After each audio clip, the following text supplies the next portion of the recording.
Welcome back, everyone. Today on the Joseph Carlson Show, I bought a new stock that's going to be a major concentrated position in my main portfolio, the passive income portfolio.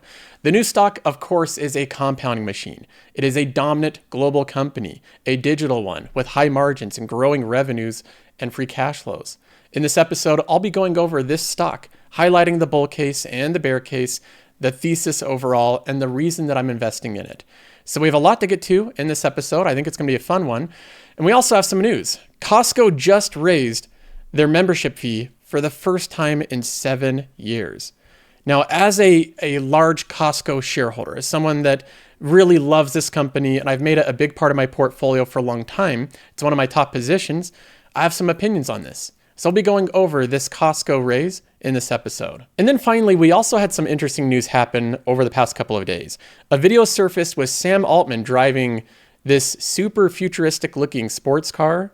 It looks like an expensive vehicle.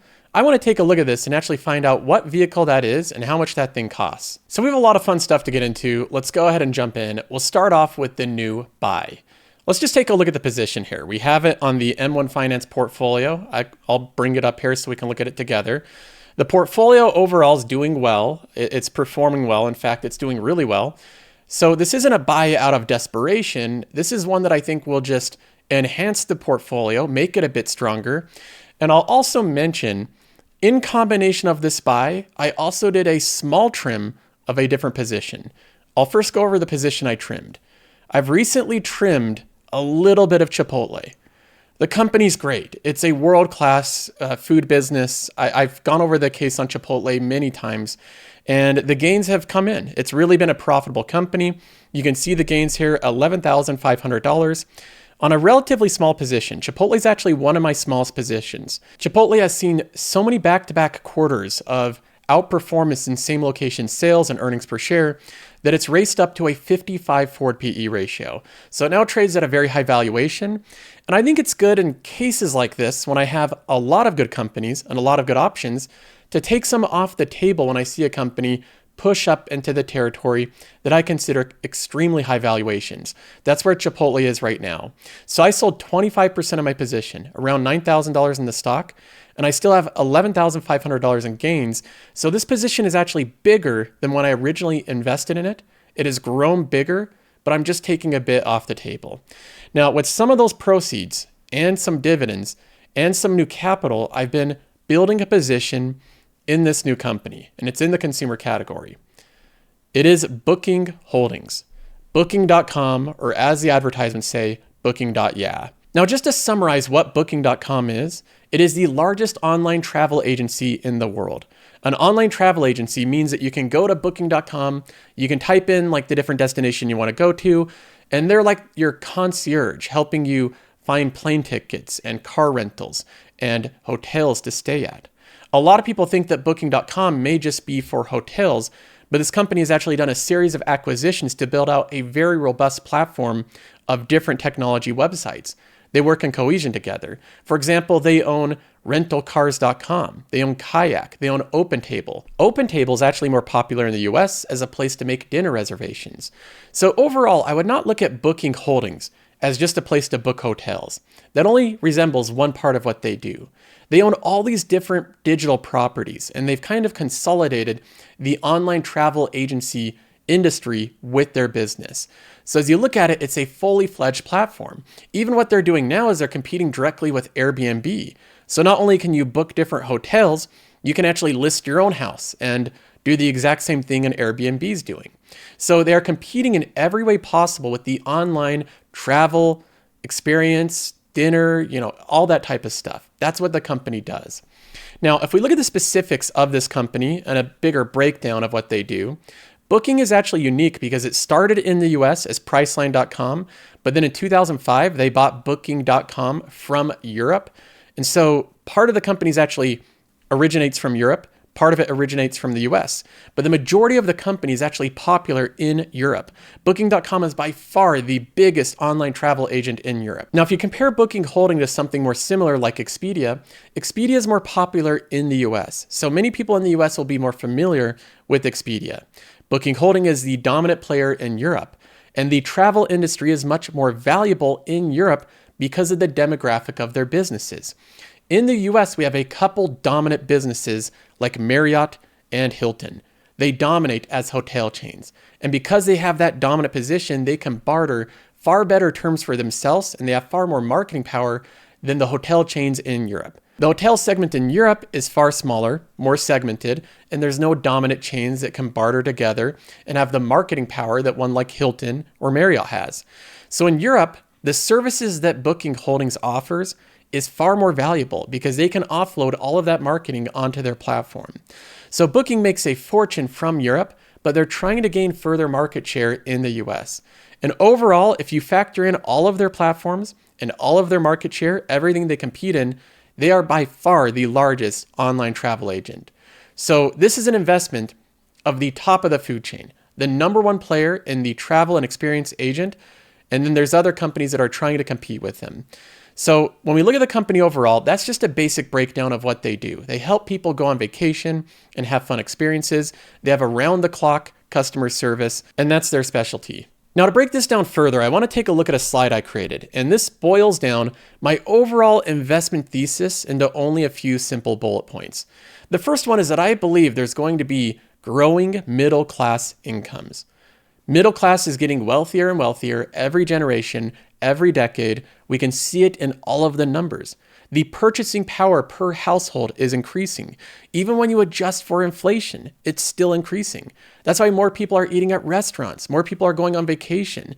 More people are buying Apple products. People are becoming wealthier across developed countries. Just consider this for a minute. Once you already own an apartment or own a home and you have a car, your goal is not to buy another apartment or another home or another car. Most people get the necessities that they're looking for. They want food on the table. They want to have a house. Once they have shelter and they have a vehicle, they have food, then they're off to do other things. They want to spend the excess money, the margin after that, on additional experiences. Usually that's eating at restaurants, going to movies, and especially traveling. People love traveling. And beyond the necessities to live, most people have a very high priority to have experiences which include traveling. And I believe that as middle class incomes grow, we're going to see this trend of more and more travel. It's going to eat up a bigger and bigger percentage of overall GDP. So I have an overall view that this is a long-term secular trend. It is not a post-COVID recovery bounce. This isn't a temporary thing. Travel is going to exist in the future forever. This stock is called a consumer cyclical, which means it's sensitive to the economy to an extent. If we have a big recession, if the economy goes south, if people lose their jobs, there's going to be less travel. So it's susceptible to recessions.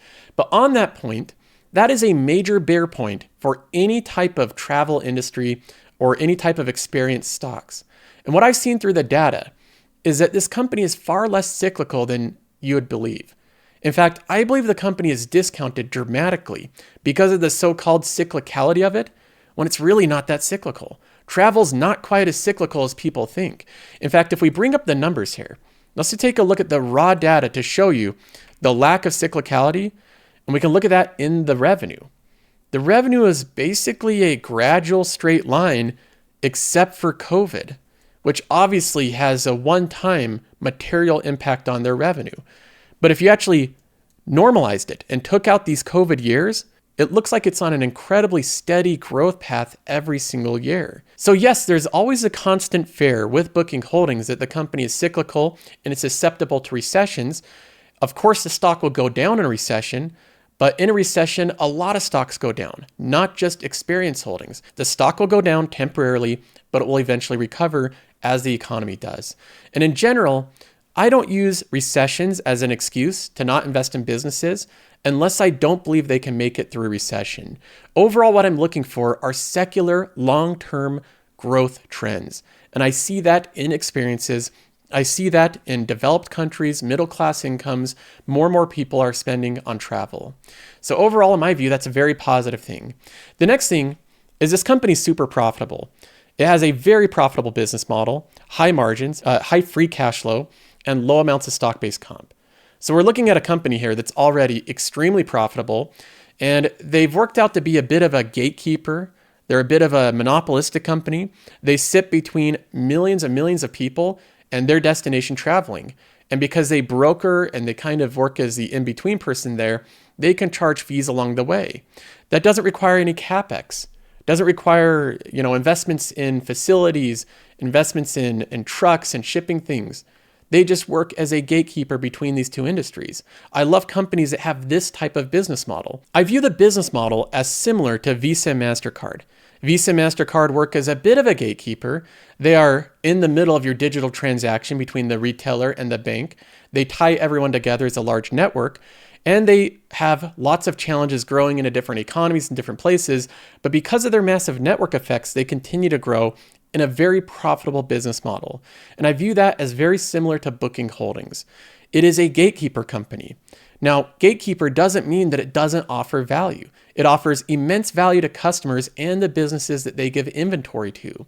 They're very, very good at marketing. So they find lots of customers and they provide that inventory to different hotels. That is a valuable service, but they charge a fee along the way. And that's a very, very profitable business model. And they don't do a lot of dilution with stock-based comp, which is a nice thing. Now, they're also the largest online travel agent with the widest range of platforms and services for travel and experiences.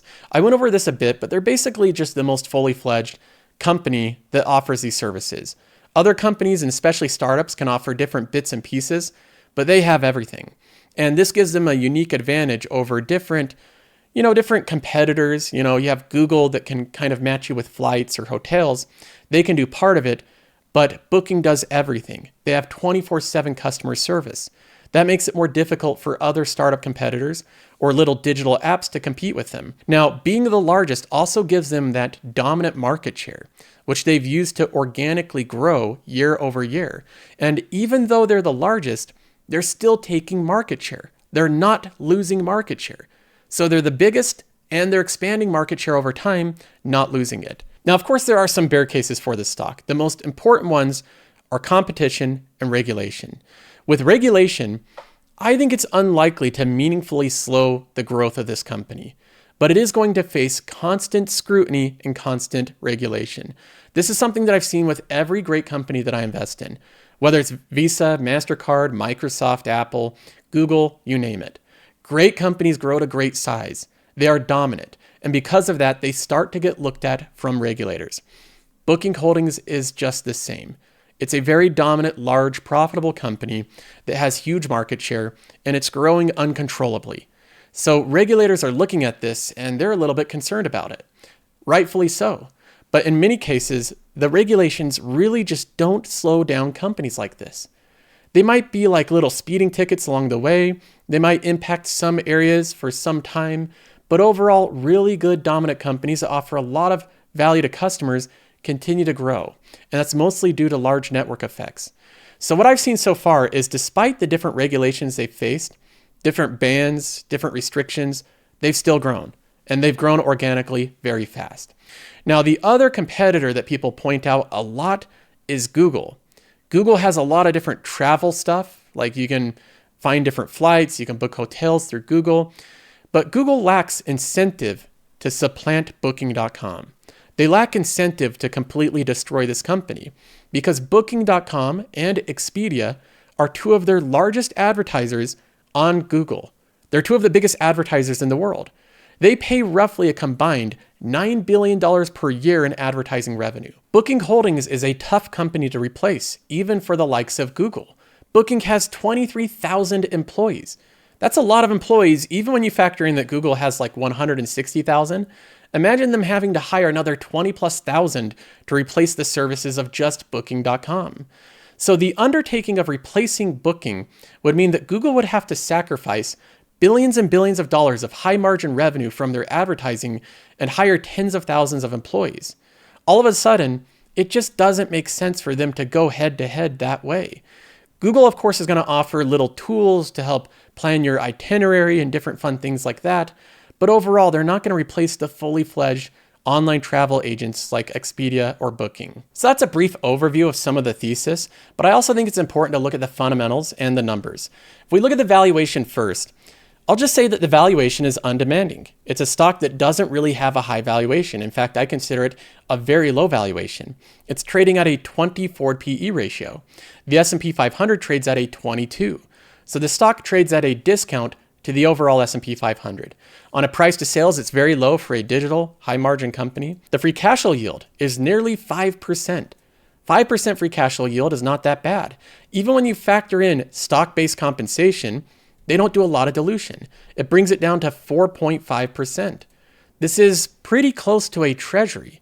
So the stock is trading again at an undemanding valuation. It doesn't have to do much to justify its current valuation. When we look at their gross bookings, this is a KPI that we have mapped out in Qualtrim. We look at the merchant and the agency.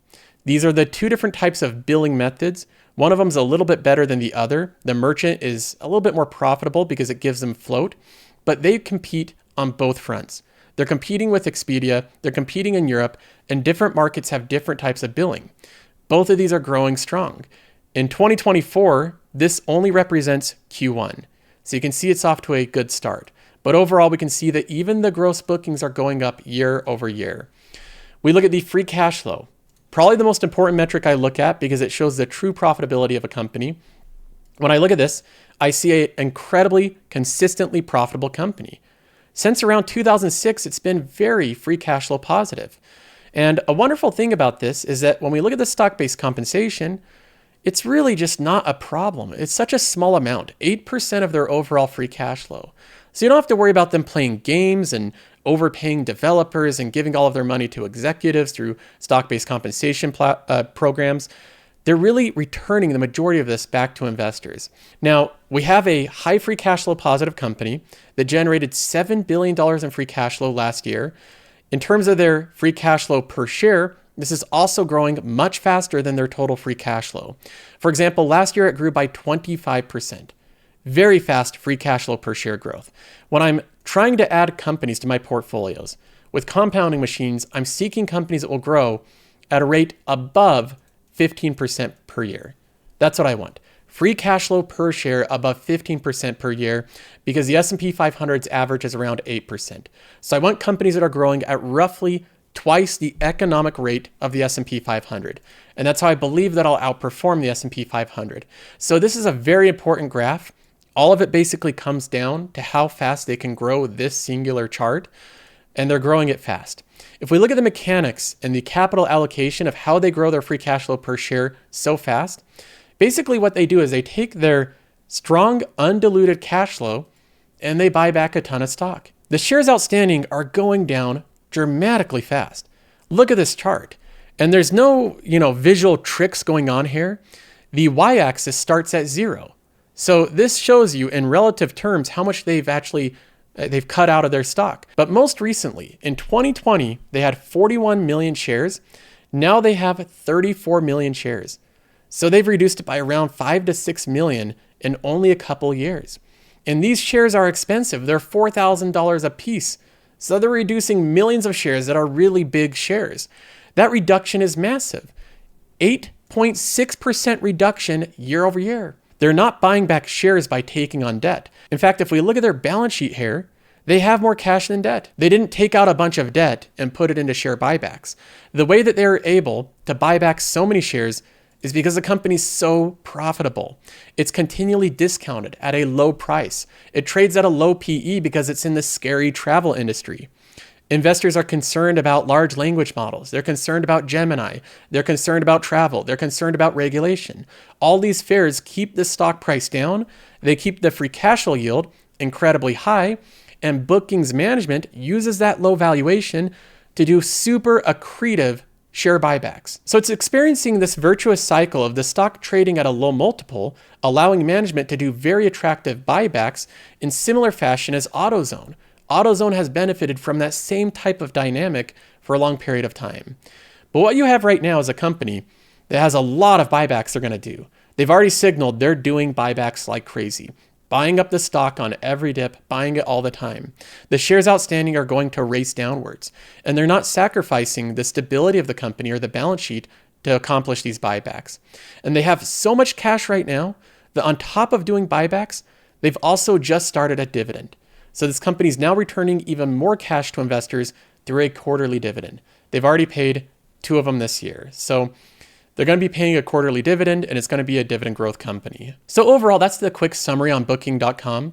I also have an hour-long exclusive on this company that I released yesterday. So if you're interested in seeing more, you can check out the Patreon and watch that video. But this basically summarizes all the major points. I think it's a compounding machine, a great company that's going to do super accretive buybacks, high amounts of free cash flow. It does have some risks. If we go into a recession, it'll go down. There's some regulatory risks that I'm not too concerned about personally. And I don't think that Google's going to destroy them or LLMs are going to destroy them either. I think they're going to overcome those challenges. Ultimately, I see it as a company that's a very good risk and reward from the amount of free cash flow it generates, its market dominance, and the growth potential in the future. So I'm happy to have it in the portfolio. I think it makes a welcome addition. It's a company that's trading at a much lower valuation than the majority of companies in my portfolio. So we'll see how it does. There's no guarantees. Any stock can go down. I've had it happen before, but overall, I think my batting average is quite good. So this one I'm very hopeful for.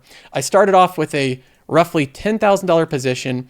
I plan on growing this over the next few months. I'll be buying it during any dip. Now moving on, we get to some news headlines. We have the major news, breaking news, that Costco finally did a price hike. And this comes after 7 years of not changing prices. So they held price steady for 7 years. And then they did what I would call a measly price hike, $5 for their annual membership on their gold plan. So it went from $60 per year to $65.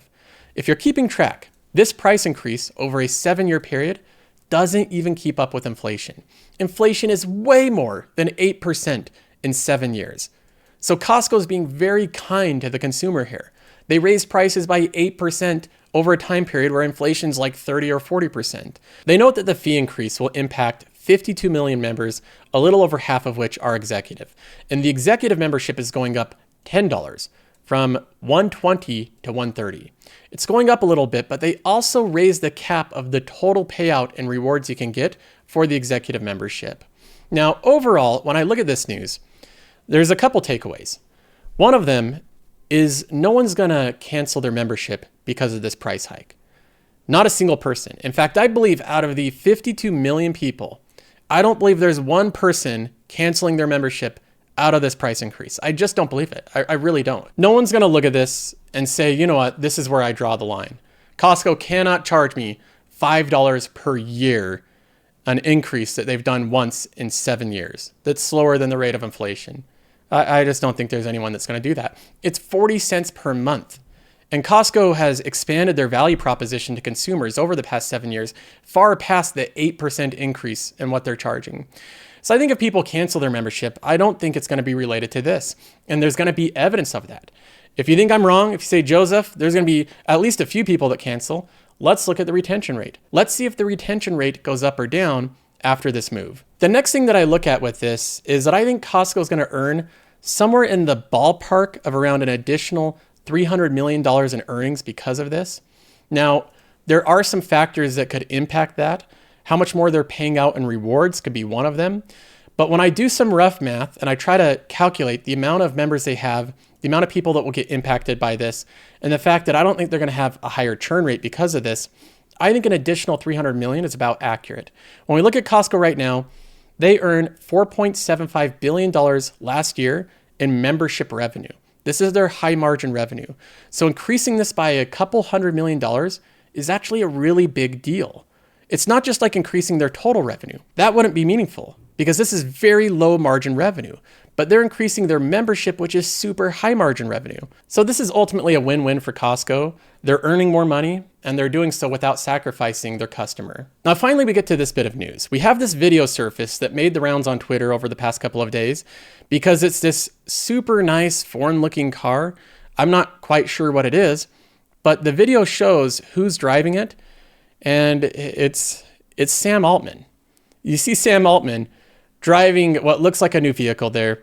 And I want to take a look at what that vehicle actually is. Apparently it's a Koenigsegg Regera, which is a $3.18 million car, somewhere around that much, multiple millions of dollars for this vehicle. That's an impressive price point for a car, paying $3 million for one.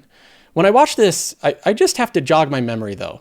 Didn't I hear just like a few months ago, Sam in front of Congress saying something about not caring about money, not making money, running a nonprofit? Let me go back to that. You make a lot of money, do you? No. I paid enough for health insurance. I have no equity in OpenAI. Really? Yeah. That's interesting. You need a lawyer. I need a what? You need a lawyer or an agent. I'm doing this because I love it. He's just doing it because he loves it. He's paid a no equity. He just has enough to cover healthcare, and apparently enough to buy a $3 million car. What I take from this video is I need to start a nonprofit. That's all for this episode. Hope you enjoyed. See you in the next one.